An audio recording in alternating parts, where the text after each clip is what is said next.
Ya, teman-teman, Assalamualaikum warahmatullahi wabarakatuh. Ini adalah part 2 dari tips QC. Tips QC yang belum nonton part satunya, saran saya tonton dulu, cek dulu link di deskripsi di bawah supaya nggak roaming gitu, nggak roaming. Ini sebenarnya cocoknya sih untuk yang produksi sendiri, untuk yang ngurusin produksi, tapi ya nggak apa-apa, mudah-mudahan ada manfaatnya buat yang nggak ngurusin produksi juga. Oke, ini part 2-nya.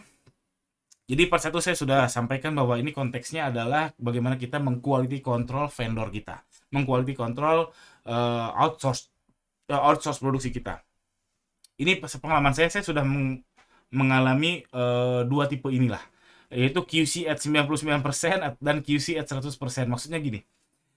Tadi saya bingung nulisnya apa. Jadi at 99% itu ketika baju ya.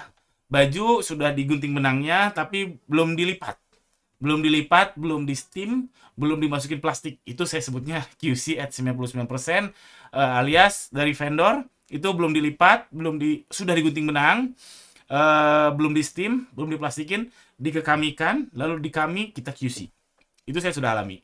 Lalu yang kedua saya sudah alami juga QC at 100%, artinya saya terima jadi dari vendor, dari supplier, dari maklunan, udah di packing plastik, udah ada labelnya, udah ada size-nya dan sebagainya, tinggal kirim. Itu juga pernah saya alami. Saya mau share plus minusnya ke teman-teman.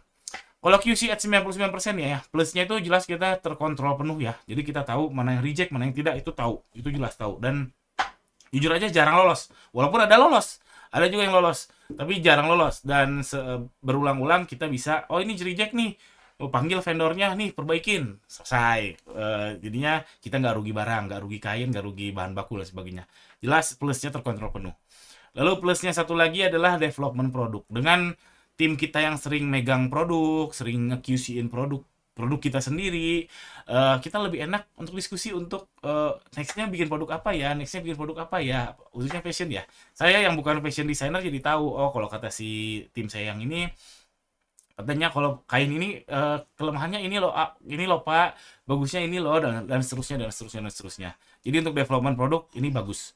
QC at 99%. Lalu QC at 100%, plusnya apa? Jadi ini QC ketika alias sebenarnya nyaris nggak ada QC ya. Nyaris nggak ada QC ya, karena kita terima langsung dari supplier, langsung masukin rak, langsung siap kirim. Itu jelas murah ya, kita nggak harus naruh orang. Buat apa ada orang ngecekin satu-satu? Kalau produksi 1000 seminggu, harus ngecekin satu-satu, kan mahal. Kalau ini QC at 100% alias tanpa QC langsung, itu murah dan cepat. Karena cepat apa? Vendor nyampe ke kita, langsung kirim. Vendor nyampe ke kita, langsung kirim. Selesai. Tapi ada minusnya. QC at 99% jelas mahal ya. Mahal dan lambat. Kenapa? Jadi kan dari vendor nih. Dari vendor, misalkan dia produksi 1000. Baru ke kita itu, kita mulai langsung nerima nampung 1000 pieces itu. Bukan 1, 2, 3. Bukan berurutan kan. Bukan continuous, bukan line production, alias bukan satu dulu, langsung 2, 3, 4, enggak. Tapi kalau vendornya udah bikin 1000 nih, blek, hablek, masukin kita 1000. Kita mulai lagi dari nomor 1 sampai 1000. Jadinya lambat, belum lagi mahal. Karena apa? Harus naruh orang. Tim QC saya pernah sampai berapa orang ya? Pernah sampai 6 sampai 7 kalau nggak salah. Sekarang makin berkurang. Itu untuk QC saja, mahal. Yang QC at 100%, jelas minusnya komplain. Karena apa? Karena kita kan nggak ngecek ya si barangnya kayak gimana. Kita hanya tahu ini barangnya jelek ketika nyampe customer, komplainnya nyampe ke kita langsung marahin customer dalam tanda marahin vendor dalam tanda kutip, ngasih denda biar vendor tidak mengulangi lagi. QC-nya seperti itu. Alias QC-nya dari sisi policy alias denda-dendaan lah. Ini pernah saya alami juga. Biasanya harus nunggu komplain dulu, kita harus pergi dulu, kita harus terima komplain 1, 2, atau 10 per bulan untuk menyadarkan si vendornya, kalau vendornya sadar. Karena faktanya juga si vendor ini jadinya curi-curi biar ngejar setoran kan, biar dapat banyak setoran jahit. Ya udah nggak usah di QC, langsung aja lipat kirim, kita kan nggak cek. Itu juga curi-curi, minusnya gitu. Dan minusnya yang lain adalah kecurigaan. Ini nyambung ya, curi-curi sama kecurigaan dari kitanya sebagai pemberi kerja. Curiga, ini si vendor ini nggak bener nih mainnya, ini si supplier ini nggak bener, ini si konveksi ini nggak bener nih. Jadinya kayak gitu, padahal belum tentu, padahal memang Mungkin saja sih konveksi itu memang sudah berusaha sekuat tenaga untuk meng-QC, tapi ya gagal, jelek, jelek, jelek.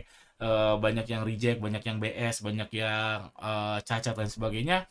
Jadinya kita kesel, minusnya itu. Dan jadinya membuat hubungan antara kita dan vendor jadi kurang baik.